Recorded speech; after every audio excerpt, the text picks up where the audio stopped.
Gaazexaa Riippoortar Paarlaamaatti argame akka gabaasni dhorkamuu ibse. Bara 1988 akka lakkoofsa Itoophiyaa irraa eegale waggoota 30 darbaniif mana maree bakka bu'oota uummataatti argamuun gabaasaa kan ture gaazexaa Riippoortar sababa ifan taanee fi hin beekamneen paarlaamaa seenee akka gabaasni dhorkamuu beeksise.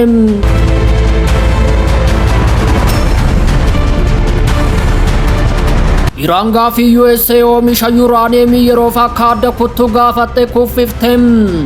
Wallabdeen dippiloomaasii akka abiddaatti dho'uun baha giddu galeessaa qarqara qilee dhaabe.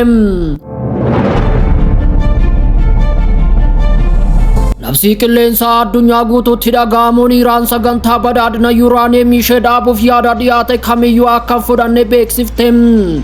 Yeroodhaaf illee waliigaltee niikuleeraa Ameerikaa waliin taasiftuuf jecha Iraan badhaadhina yuuraaniyeemii yeroof akka adda kuttu USA gaafatte.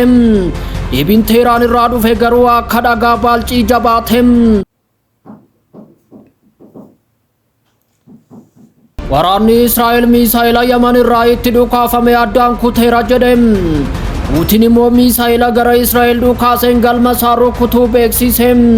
Erga waraanni Israa'elii fi Hamaas onkololeessa bara 2023 jalqabe as Puutiin Iraaniin deeggaramu Falasxiinota Gaazaa keessa jiran tumsa jedhuun Israa'el irratti misaa'ila dhukaasuu itti fufeera.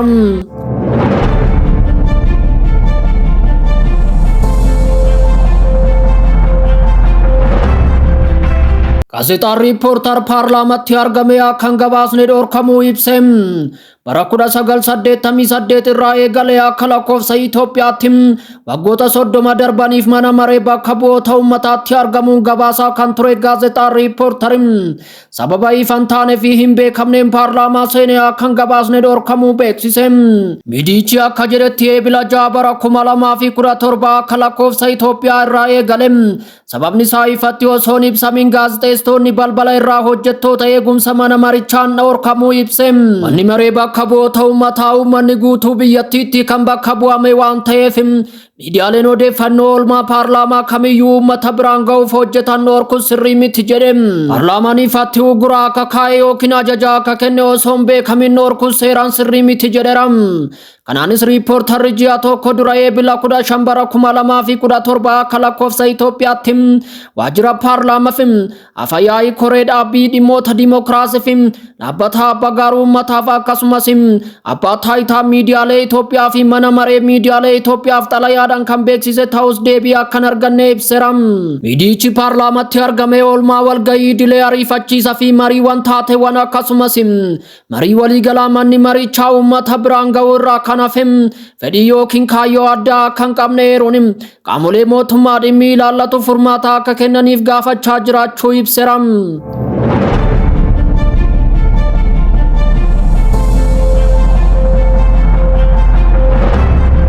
Iraan gaafii USA oomisha yuuraaniyeemii yeroof akka dhaabdu gaafatte kuffifte.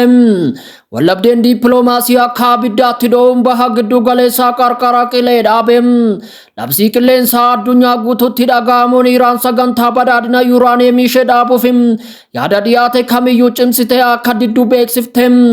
Yeroodhaaf illee waliigaltee niikuleeraa Ameerikaa waliin taasisuuf jecha Iraan badhaadhina yuuraaniyeemii yeroof akka dhaabdu USA gaafattee turte. Deebiin Teheraan irraa dhufe garuu akka dhagaa baalcii jabaata. Iraan nuti gonkumaan jilbiifannu jette. Dubbii himaan ministeera dhimma alaa Ismaa'eel Baagaahii guyyaa irraa abdii boqonnaa dippiloomaasii cabsuun mariin marsaa ittaanuuf guyyaan akka hin murtoofne murtoo sibiilatiin labsuun addunyaan hafuura ciccitaa akka baafattu taasiseera. Wallabdeen hammaataa dhufe kun falmii dippiloomaasii idilee qofa miti. Dirree waraanaa fi ji'oopolitikaan qooda guddaa qabu. Waashingitanii fi Iraan lamaan isaaniyyuu waraana jechoota balaafamaa keessatti cufamanii kan argaman yoo ta'u lamaan isaaniyyuu dantaa biyyaalessaa isaan irratti cichaniiru. Oduun gidduu kana faca'aa ture akka jedhutti yoo ta'e Iraan yeroof badhaadhina yuuraaniyeemii ishee adda kuttee kan jedhu ture. Waliigalteef bakka kennuuf badhaadhinni yuuraaniyeemii Iraan waggoota 3f dhorkamuu akka danda'u oduun naanna'aa ture. Baagaahiin garuu abdiiwwan sana caccabse.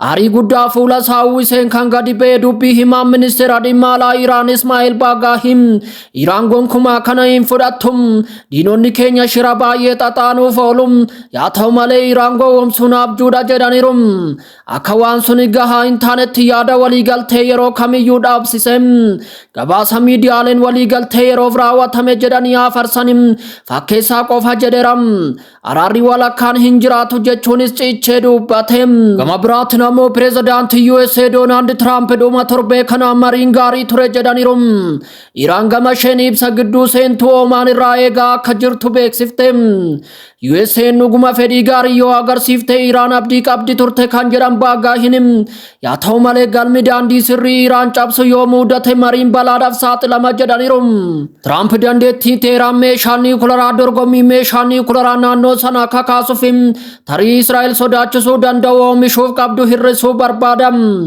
Iraan gama isheetiin sagantaa niwukilaraa ishee kaayyoo siifilii qofaaf akka ta'e akkasumas qoqqobbii hamaa diinagdee ishee boba'aa irratti hundaa'ee hir'isuu barbaadim.